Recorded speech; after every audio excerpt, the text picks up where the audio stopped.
السلام علیکم ورحمۃ اللہ وبرکاتہ۔ اعوذ باللہ من الشیطان الرجیم، بسم اللہ الرحمن الرحیم۔ وَلِلَّهِ عَلَى النَّاسِ حِجُّ الْبَيْتِ مَنِ اسْتَطَاعَ إِلَيْهِ سَبِيلًا وَمَنْ كَفَرَ فَإِنَّ اللَّهَ غَنِيٌّ عَنِ الْعَالَمِينَ۔ یہ آیت کریمہ پارہ 4 سورہ آل عمران کی آیت ہے، آیت نمبر 97۔ اس سے گزشتہ دروس کے اندر اس آیت کی تفصیلات آپ کے سامنے آئی، اور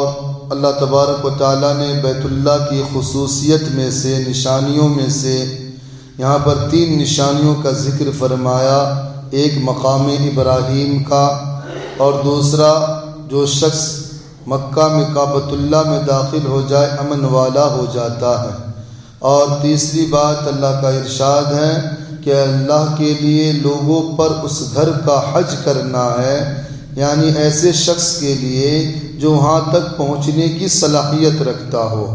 اور جو شخص انکار کر دے تو اللہ تعالیٰ بے نیاز ہے تمام عالم سے۔ حج کے متعلق بھی گزشتہ دروس کے اندر تفصیل سے بات آئی کہ حج کے فرائض، حج جو ہے فرض ہے بندے پر جو وہاں تک پہنچنے کی صلاحیت رکھے، پھر حج کی فضیلتیں اور حج نہ کرنے پر وعیدیں، اس گزشتہ دروس کے اندر اس پر تفصیل سے بات آئی۔ آج کا جو درس ہے اس آیت کے اندر جو حج کے متعلق اللہ نے فرمایا ہے، حج کی حقیقت کیا ہے؟ ایسے تو اللہ تعالیٰ کی ہر حکمت کے اندر بہت ساری مصلحتیں چھپی ہوئی ہیں جو انسان کے ذہنوں کے اندر نہیں آ سکتی، لیکن بعض مسائل ایسے ہیں جو ظاہری طور پر نظر آتے ہیں اور ہر انسان سوچ سکتا ہے، اس کو قیاس کر سکتا ہے کہ اللہ تعالیٰ جو ہے یہ حکم کے اندر اللہ کی کیا مصلحتیں ہیں۔ تو یاد رکھیں حج 2 چیزوں کا نمونہ ہے، علماء نے لکھا ہے۔ ایک نمونہ ہے موت اور موت کے بعد کی زندگی کا، یعنی جب بندہ حج کے لیے جاتا ہے تو اس حج کے سفر میں اگر غور کرے ہر عمل پر تو 2 چیزیں ظاہر ہوں گی، ایک تو موت اور موت کے بعد کی زندگی کے حالات کا، اور دوسرا حج نمونہ ہے اللہ تعالیٰ سے عشق و محبت کے اظہار کا۔ پہلی چیز یعنی موت اور موت کے مابعد الموت کے بعد کی زندگی، یعنی موت کے بعد کی زندگی کے حالات کا حج نمونہ ہے، اس طور پر کہ جس طرح بندہ دنیا کے اندر حج کے سفر کے لیے جب اپنے گھر سے نکلتا ہے تو بیک وقت اپنے رشتہ دار، اپنے جاننے والے، آل اولاد سب کو بیک وقت خیر آباد کہہ دیتا ہے۔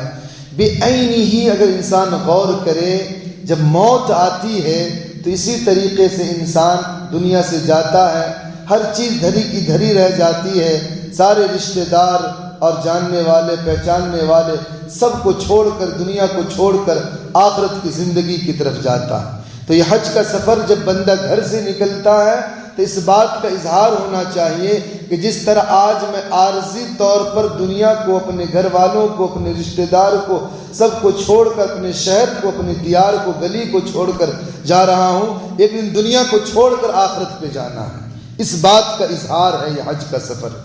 اس کے بعد جب بندہ حج کے لیے گھر سے نکلتا ہے تو جس طریقے سے جو ہے انسان سواری پر سوار ہوتا ہے تو اب رشتہ دار کچھ خاص ہوتے ہیں جو ساتھ چلتے ہیں، لیکن بعض لوگ گھر ہی میں مصافحہ کہہ کر جو فی امان اللہ کہہ کر رخصت ہو جاتے ہیں، بعض جو ہے بس اسٹینڈ تک ساتھ دیتے ہیں، بعض جو ہے سواری پر سوار ہو کر جو ایئرپورٹ تک ساتھ جاتے ہیں۔ بے عین ہی جب بندہ دنیا کو چھوڑتا ہے اور جنازے پر جب لیٹتا، جنازے کے تخت پر لیٹتا ہے تو کچھ خاص ہوتے ہیں جو گھر ہی میں فی امان اللہ کہہ کر رخصت ہو جاتے ہیں، کچھ جو ہے جنازے کے ساتھ چل کر جو جنازہ گاہ تک جاتے ہیں، جنازہ پڑھتے ہیں، اور کچھ جنازہ پڑھ کر واپس ہو جاتے ہیں، کچھ اور خاص ہوتے ہیں جو قبر میں ڈالتے وقت بھی ساتھ رہتے ہیں۔ بے عین ہی حج کا سفر اس بات کو یاد دلاتا کہ جب بندہ گھر سے نکلتا ہے تو کچھ خاص تو ہی فی امان اللہ کہہ کر رک گئے، کچھ ساتھ چل کر بس اسٹینڈ تک آئے، کچھ اور خاص ہیں جو ایئرپورٹ تک ساتھ دیتے ہیں۔ اسی طریقے سے جب بندہ ایئرپورٹ پہ پہنچتا ہے تو وہاں پر ایک جو ہے یعنی وہاں پر تفتیشیں ہوتی ہے، پاسپورٹ چیک کیے جاتے ہیں، سامان کی تفتیشیں ہوتی ہیں۔ بعین ہی یہی منظر جب بندہ مر کر قبر کے اندر جائے گا تو قبر کے اندر منکر نکیر کے سوال کا جواب دینا ہوگا، اپنے اعمال کی جانچ پڑتال کرنی ہوں گی۔ پھر اسی طریقے سے وہاں پر یہ ساری چیزیں تفتیشیں ہوتی ہیں، جس طریقے سے آج یہاں پر ایئرپورٹ میں عارضی تفتیشیں ہو رہی ہیں اور وہاں پر پولیس کے سوال کا جواب دینا، کہاں جا رہے ہو، کیا بات ہے، سامان کی تفتیش ہونا، ایک ایک چیز کے دیکھنا، بعین ہی قبر کے اندر انسان کے اعمال کی اسی طرح تفتیشیں ہوں گی۔ اسی طریقے سے جب بندہ جو ہے ایئرپورٹ پہ پہنچا، اب احرام کے کپڑے کو پہنتا ہے تو یہ اس بات کو یاد دلاتا ہے کہ جب تک تو احرام میں رہے اس بات کو یاد کر کہ ایک دن جب تو دنیا کو چھوڑے گا اسی طریقے سے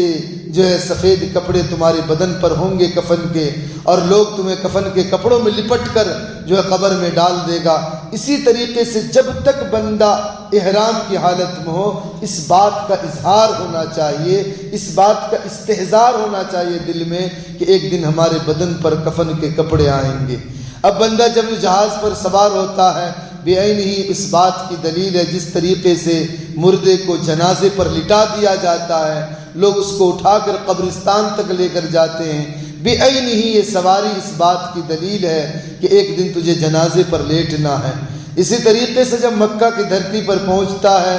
تو اب وہ وہاں پر جاتا ہے اور اپنے آپ کو مامون پاتا ہے کہ اپنے ایک دوسرے عالم میں چلا گیا، یعنی اپنے عالم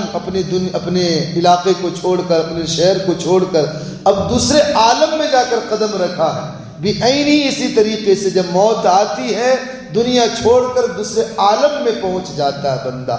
لیکن وہاں پر جس طریقے سے مردے کو اپنے اچھے اعمال کی وجہ سے امید بھی ہوتی ہے کہ اللہ مجھے بخشش فرما دے گا، لیکن اپنی بدعمالیوں کی وجہ سے ڈر اور خوف بھی ہوتا ہے۔ بعین ہی یہ مکہ تو دارالامن ہے، امن کی جگہ ہے، لیکن یہاں پر آ کر اپنی کوتاہیوں پر نادم اور شرمندہ بھی ہوتا ہے کہ ہماری کوتاہیوں کی وجہ سے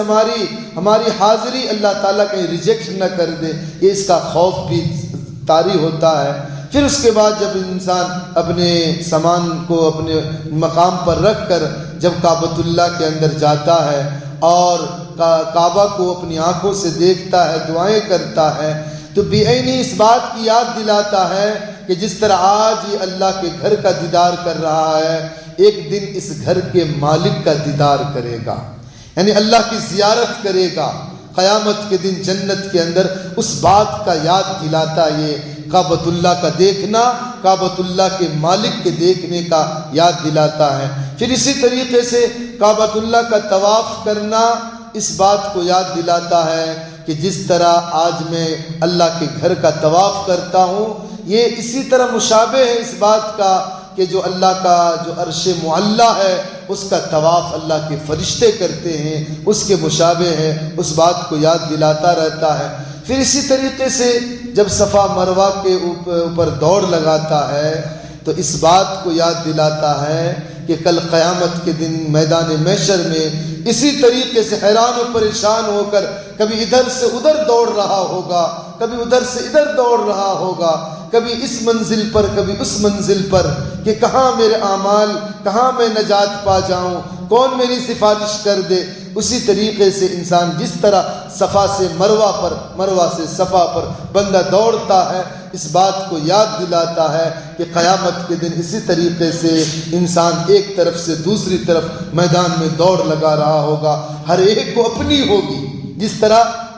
صفا مروہ پر انسان بھیڑ ہوتی ہے حج کے موسم میں، انسان اپنی فکر ہوتی ہے کہ میری جان، میں کہ اپنی جان کی خود حفاظت کر کے دوڑ لگا لوں اور رکنوں کو ادا کر لوں۔ میدان محشر میں اسی طریقے سے یہ نمونہ ہے میدان محشر کا کہ وہاں پر انسان اپنے اعمال کی وجہ سے اپنے آپ میں ڈوبا ہوا ہوگا۔ یہی وجہ کہ آقا مدنی سرور کائنات صلی اللہ علیہ وسلم نے فرمایا کہ میدان محشر میں ہر انسان کو اپنے اعمال کی فکر ہوگی اور انسان بس کوئی کسی کو پوچھے گا نہیں، بس ہر انسان اپنے اعمال میں مست ہوگا کہ میں کس طرح نجات پا جاؤں۔ اس کے بعد عرفات کے میدان کے اندر ٹھہرنا گرمی کی شدت ہے، تمازت ہے، دھوپ ہے، لیکن پھر بھی انسان ننگے سر جو وہاں پر جو ہے عرفات کے میدان کے اندر جبل رحمت کے نیچے دعا گو ہوتا ہے، یہ اس بات کو یاد دلاتا ہے کہ کل قیامت کا دن ہوگا، میدان محشر ہوگا، اور انسان جو اسی طریقے سے کوئی پسینوں میں ڈوبا ہوا ہوگا، کسی کو گھٹنوں کے برابر پسینہ، کسی کو کمر کے برابر پسینہ، کسی کو سینے کے برابر پسینہ، اسی طریقے سے انسان اس میدان محشر میں اپنے اعمال کی گنتی کی فکر میں ہوگا، جس طرح آج عرفات کے میدان کے اندر ہے۔ اسی طریقے سے جو ہے مزدلفہ اور مینا کے اندر جو ہے انسان کا رات کا گزارنا، اور یعنی مزدلفہ کے اندر رات کی گزارنا، کہ انسان کوئی سایہ نہیں ہے، کوئی گھر نہیں، کوئی مکان نہیں، ہر انسان اپنے اپنے خیموں کی طرف ہوگا، ہر انسان اپنے اپنے جو گائیڈنگ کرنے والے لوگ ان کے تحت چل کر جا رہا ہوگا۔ امام غزالی رحمۃ اللہ علیہ نے فرمایا بعینہ اسی طریقے سے بندہ میدان محشر میں ہر انسان اپنے اپنے اماموں کے پیچھے، اپنے اپنے پیشواؤں کے پیچھے، اپنے اپنے نبیوں کے پیچھے دوڑ لگا رہا ہوگا کہ میری شفاعت کس طرح ہو جائے، سفارش ہو جائے۔ تو یہ حج، پورا کا پورا حج جو ہے انسان کو موت اور موت کے بعد کے منظر کا یاد دلاتا ہے۔ جب بندہ حج پہ جائے تو اس بات کا استحضار دل میں ہونا چاہیے کہ جس طرح آج یہ ہے موت کے وقت اور مرنے کے بعد کی زندگی بھی عینی اسی طرح ہونے والی۔ دوسری چیز، حج نمونہ ہے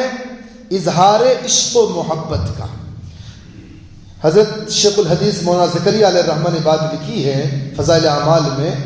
کہ بندے کا تعلق اللہ سے دو طرح کا ہے۔ ایک بندے کا تعلق بندہ اور نیاز مندی کا ہے، اس کا مظہر نماز ہے، یعنی میں اللہ کا بندہ ہوں، اس کا اظہار کرنے کی جگہ نماز ہے کہ بندہ نماز میں کھڑا ہوتا ہے، کسی کوئی فکر نہیں، بس اللہ کے سامنے کھڑا ہے، رکوع کرتا ہے، سجدہ کرتا ہے، تو اپنے آپ کو چھوٹا پن کا ظاہر کرتا، اپنے آپ کو بندہ ہونے کا اظہار اللہ کے سامنے کرتا ہے۔ تو ایک تعلق بندے کا اللہ سے بندگی کا ہے جس کا مظہر نماز ہے۔ دوسرا تعلق بندے کا اللہ سے عشق و محبت کا ہے کہ بندے کو اللہ سے محبت ہے، اللہ سے تعلق ہے، بندے کے دل میں بس اللہ ہی بسا ہوا ہے۔ اس کے اظہار کی جگہ اللہ نے حج کو رکھا کہ بندہ حج میں پراگندہ بال ہے، ننگے پاؤں ہے، اور کپڑوں پر غبار آلود ہے، زبان پر لبیک اللہم لبیک کا شور ہے کہ اللہ میں حاضر ہوں، تیرا کوئی شریک نہیں، میں تیرے در پہ آ گیا، بس میں تیری محبت چاہتا ہوں، بس میں اپنی مغفرت چاہتا ہوں، تیرا دیدار چاہتا ہوں۔ کیونکہ جب بندے کے دل میں کسی سے محبت ہوتی ہے تو آخری انتہا کیا ہوتی ہے کہ دیدار کر لیں۔ ماں سے محبت ہے، اور باپ سے محبت ہے، اولاد سے محبت۔ جب بندہ دور رہتا ہے تو اس محبت کے اظہار تو یہی ہوتا ہے کہ ان کے گھر پہ جا کر حاضری ہو جائے اور میں ان کا دیدار کر لوں۔ اسی طریقے سے حج جو ہے اللہ سے اظہار عشق و محبت کا نمونہ ہے، یعنی اللہ سے محبت کے اظہار کی جگہ اللہ نے حج کو رکھا۔ جب اللہ کے دل میں محبت آ گئی، محبت سما گئی، اب اس کے اظہار کرنے کی جگہ کہاں ہے؟ بندہ حج پہ چلے، پراگندہ بال ہے، زبان پر لبیک اللہم لبیک کا شور لگاتا ہے۔ تو اللہ تعالیٰ نے جو حج فرض کیا بندے پر، اول فرصت میں چاہیے کہ اگر اللہ نے وہاں پہنچنے کی صلاحیت دی، بندہ حج کرے۔ جب حج کرے تو دو باتوں کا اظہار سامنے رکھے کہ حج جو ہے دو چیزوں کا نمونہ ہے، ایک موت اور موت کے بعد کی زندگی کے حالات کا، اور دوسرا حج نمونہ ہے اظہار عشق و محبت کا۔ اللہ سے دعا اللہ تعالیٰ ہم سبوں کو موت سے پہلے حج مبرور کی سعادت کی توفیق نصیب فرمائے۔ سبحان اللہ وبحمدہ، سبحانک اللہم وبحمدک، نشہد ان لا الہ الا انت، نستغفرک ونتوب الیک۔